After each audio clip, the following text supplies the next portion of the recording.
Subscribe now and press the bell icon. Never miss an update. प्यारे बच्चों नमस्कार। आज हम 10वीं कक्षा के लेसन 3 की प्रश्नावली 3.6 प्रारंभ करेंगे। इस प्रश्नावली में हम समीकरणों के युग्मों को रैखिक समीकरणों के युग्म में बदलकर हल करना सीखेंगे। आइए बच्चों, हम प्रश्नावली 3.6 का प्रश्न नंबर 1 करते हैं। तो प्रश्न नंबर 1 में इन्होंने कहा है कि निम्न समीकरणों के युग्मों को रैखिक समीकरणों के रूप में बदल करके हल कीजिए।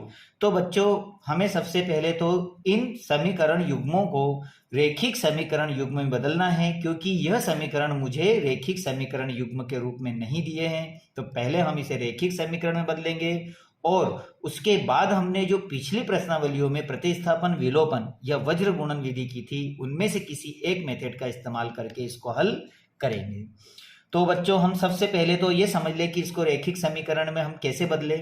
तो आपको यहाँ पे ये ध्यान देना है कि ये जो दोनों मान हमारे दिए हुए हैं, इनको अगर मैं किसी भी चर पद p या q के रूप में बदल देता हूं तो यह मेरा एक रेखीय समीकरण के रूप में बदल जाएगा। तो मेरे पास में देखो 1/x, तो ये भी 1/x हो गया, 1/y तो ये भी 1/y हो गया। तो या तो इसके बराबर में p या इसके बराबर q मानकर इसको मैं रैखिक समीकरण युग्म में बदल लूंगा।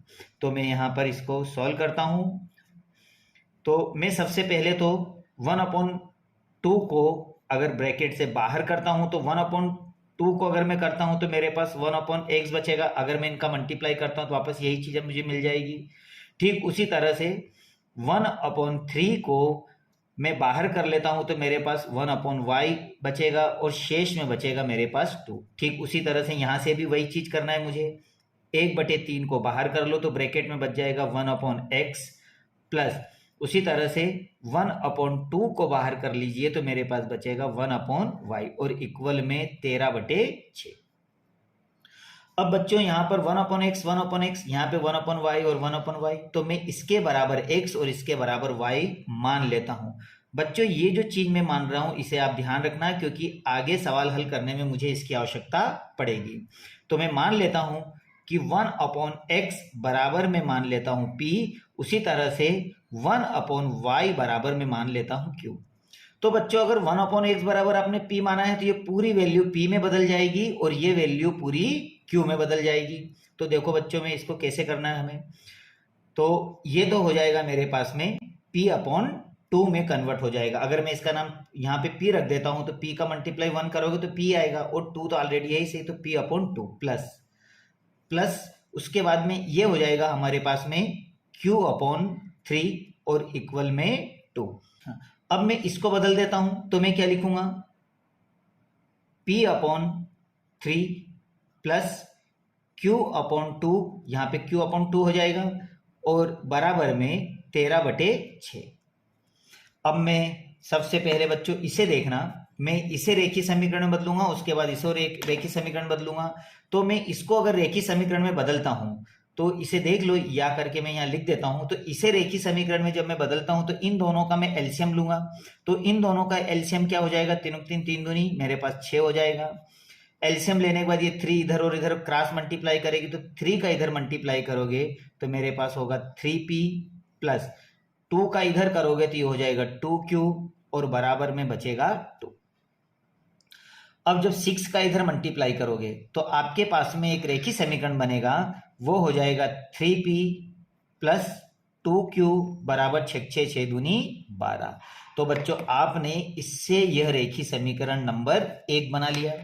अब ठीक उसी तरह से इसका भी एलसीएम लो। मैं यहाँ पे इसको सॉल्व कर रहा हूं तो इन दोनों का एलसीएम क्या हो गया, 6। एलसीएम लेने के बाद वही ये इधर उधर क्रॉस मल्टीप्लाई करेगा तो ये हो जाएगा 2p प्लस 3q बराबर 13/6। तो 6 दोनों सेम है तो दोनों कट जाएंगे ये। तो मेरे पास इक्वेशन 2 बनेगी 2p प्लस 3q बराबर 13। तो यह बनी मेरे पास में समीकरण नंबर 2। तो अब बच्चों, मेरे पास में रैखिक समीकरण युग्म के रूप में 2 इक्वेशन फर्स्ट और सेकंड मिल गई है। अब समीकरण 1 और 2 को मैं तीनों मेथड में से किसी भी एक मेथड से सॉल्व कर सकता हूं। तो समीकरण 1 और 2 को मैं विलोपन से कर रहा हूं मैं।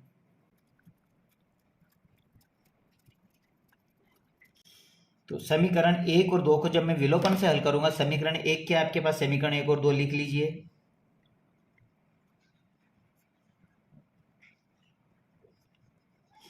अब बच्चों में देख रहा हूं कि यहां पर इन दोनों के कॉफिशिएंट बराबर नहीं है, तो मैं क्रॉस मल्टीप्लाई करूंगा। आपको विलोपन विधि पहले आप सीख चुके हो। तो 2 का मल्टीप्लाई इसमें करेंगे तो अपन क्या हो जाएगा, 2 का मल्टीप्लाई इसमें पूरे में करना है, 3 3 3 दूनी 6p प्लस 2 2 2 दूनी 4q और 12 बार 12 दूना 24। उसी तरह से इसका गुणा कर दीजिए, तो ये हो जाएगा 6p प्लस 3 3 जा 9q बराबर 3 6 13 39। अब यहाँ पर हमने जिसके भी क्रॉस मल्टीप्लाई किए थे कॉफिशिएंट बराबर है, तो चिन्ह भी बराबर है, तो प्लस का माइनस और प्लस का माइनस इन दोनों को कैंसिल कर दीजिए। और जब 9 में से 4 जाएगा तो आपके पास बचेगा -5q, क्योंकि माइनस की संख्या बड़ी है। ठीक उसी तरह से इक्वल यहाँ पे भी माइनस की बड़ी है, तो माइनस की अगर बड़ी है तो हम लिखेंगे 39 में से 24 जाएंगे तो -15।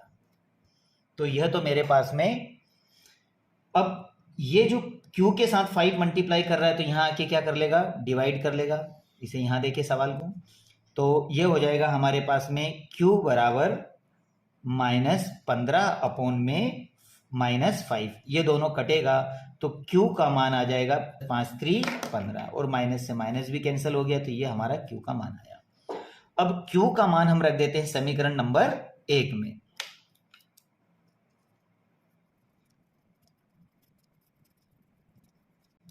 तो q का मान जब आप समीकरण 1 में रखोगे तो समीकरण 1 क्या है आपके पास, 3p प्लस 2q बराबर 12, ये आपके पास समीकरण 1 है।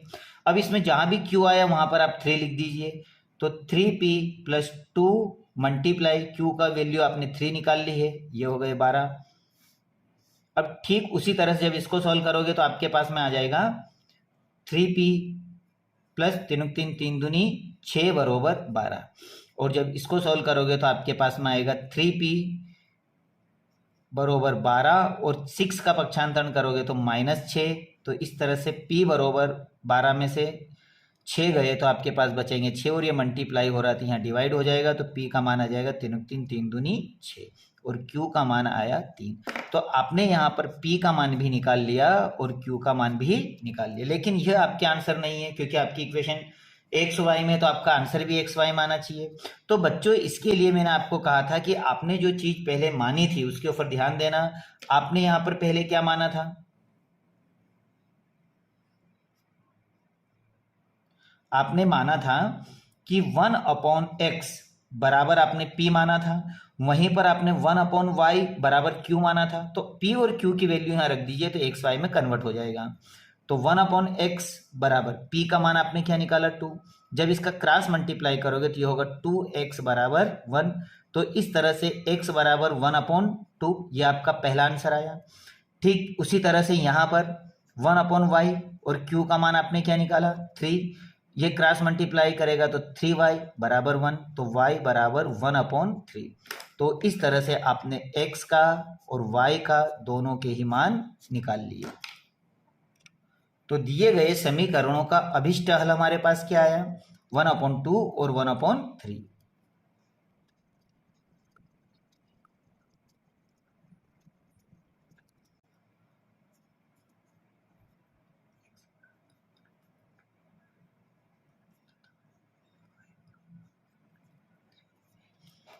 और यही आपका आंसर है, तो आप इसे अच्छी तरह से कर ले।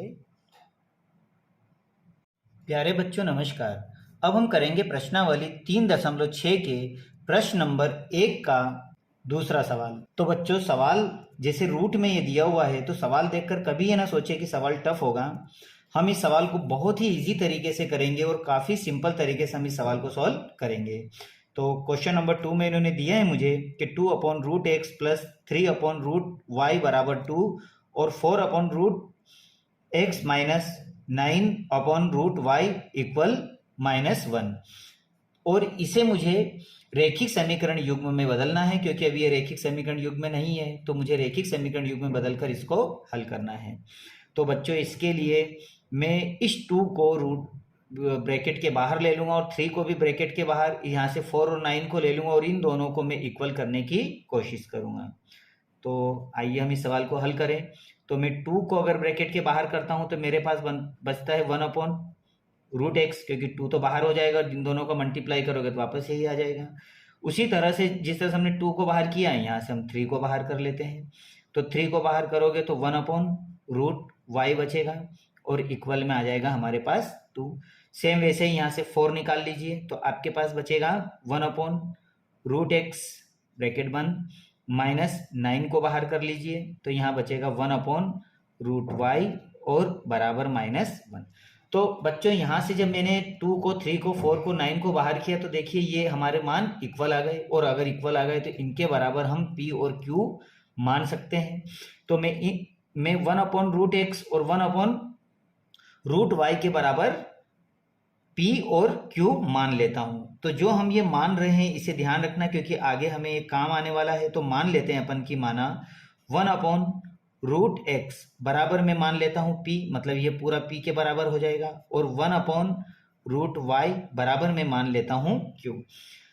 तो ये हमारा p में और ये q में कन्वर्ट हो गया, तो ये p में कन्वर्ट हो जाएगा तो मेरे पास क्या बचेगा 2p, क्योंकि ये तो पूरा p में चला गया, 2 यहाँ पे मल्टीप्लाई कर लेगा। उसी तरह से ये हो जाएगा 3q और बराबर हो जाएगा 2। तो बच्चों ये हमारी पहली रैखिक समीकरण युग्म बन गया। अब इसी तरह से 4p माइनस, इसे आप q में बदलोगे तो 9q और बराबर -1। तो ये हमारा सेकंड समीकरण और ये हमारा एक युग्म तैयार हो गया। अब इसे हम तीनों मेथड में से किसी भी मेथड से कर सकते हैं, विलोपन, प्रतिस्थापन या वज्र गुणन। तो मैं इसे विलोपन से करता हूं।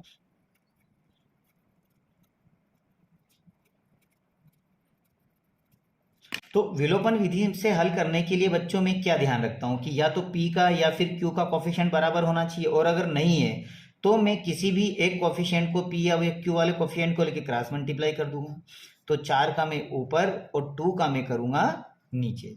तो 4 का गुणा मैं करूंगा तो 4 4 4 4 दूनी 8p माइनस प्लस 4 4 4 8 4 3 12q बरोबर 4 4 4 दूनी 8। उसी तरह 2 का कर दो तो 8p माइनस 9 9 दूनी 18q और बराबर 2 1 कम 2 प्लस माइनस माइनस। अब यहाँ पर बच्चों ये दोनों जो हमने कोफिशिएंट बराबर किए, इनके अगर साइन बराबर है तो फिर इसके साइन बदल जाएंगे। जो प्लस का है वो माइनस हो जाएगा और माइनस का प्लस में, ये धन ऋण का कैंसिल हुआ। अब 12 और 18 दोनों प्लस में है, दोनों जुड़ रहे हैं, तो ये हो जाएगा हमारे पास 30q बराबर 8 और 2 कितने हो गए 10। इसे आप डिवाइड कर दीजिए। तो जब आप इसे डिवाइड करोगे तो हमारे पास में q का मान आ जाएगा, क्योंकि ये 30 मल्टीप्लाई हो रहा है, डिवाइड दोनों कट गए, तो q बराबर आ जाएगा हमारे पास 1/3। और ये जो आपका 1/3 आया यही आपका q का मान है। आप इसे अंडरलाइन कर लीजिए। अब बच्चों q का मान हम कहाँ रख देंगे, समीकरण नंबर 1 में।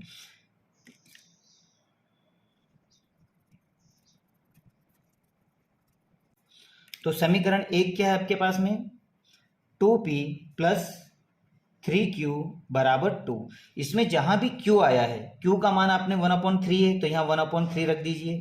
तो 2p प्लस 3 मल्टीप्लाई 1/3, क्योंकि q का मान है आपके पास में, 3 से 3 कट गया, तो 2p प्लस यहाँ बच जाएगा 1 इक्वल टू 1 का पक्षांतरण कर दीजिए। तो 2p बराबर 2 माइनस 1, क्योंकि प्लस से इधर आके माइनस में, ये 2 इसे डिवाइड कर लेगा और 2 में से 1 घटेगा तो 1/2। तो इस तरह से p का मान आया 1/2 और q का मान आ गया 1/3। तो बच्चों ये आपके आंसर नहीं है, क्योंकि ये p और q में आए हैं, लेकिन हमारी इक्वेशन x और y में है। तो अब हम क्या करेंगे, जो हमने माना था, हमने ये चीज मानी थी, तो यहां पर हम वापस इसकी वैल्यू पुट करेंगे। तो हमने क्या माना था, यहां पर हमने ये माना था कि 1/√x बराबर क्या था, p था, और वहीं 1/√y बराबर q था। अब हम इन पे जब वैल्यू पुट करेंगे तो ये आ जाएगा 1/√x बराबर p का मान क्या है 1/2, इनका क्रॉस मल्टीप्लाई कर दीजिए तो ये हो जाएगा, इन दोनों का करोगे तो √x बराबर 2 1 जा 2। बच्चों यहाँ पे रूट है तो यहाँ होल स्क्वायर हो जाएगा, जब रूट को हटाओगे तो x बराबर 2 का होल स्क्वायर। तो x बराबर 2 2 जा 4, तो ये आपका पहला आंसर आया। अब यहां पे भी हम सेम वही करेंगे, 1/√y, और q का मान आपने क्या निकाला 1/3। जब इसका क्रॉस मल्टीप्लाई करोगे तो √y बराबर 3 1 जा 3।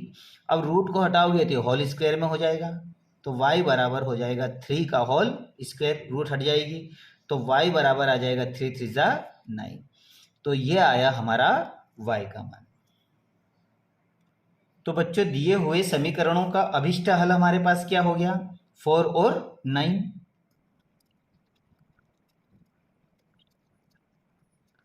तो 4 और 9 है, और ये आपका सवाल है। Subscribe now and press the bell icon. Never miss an update.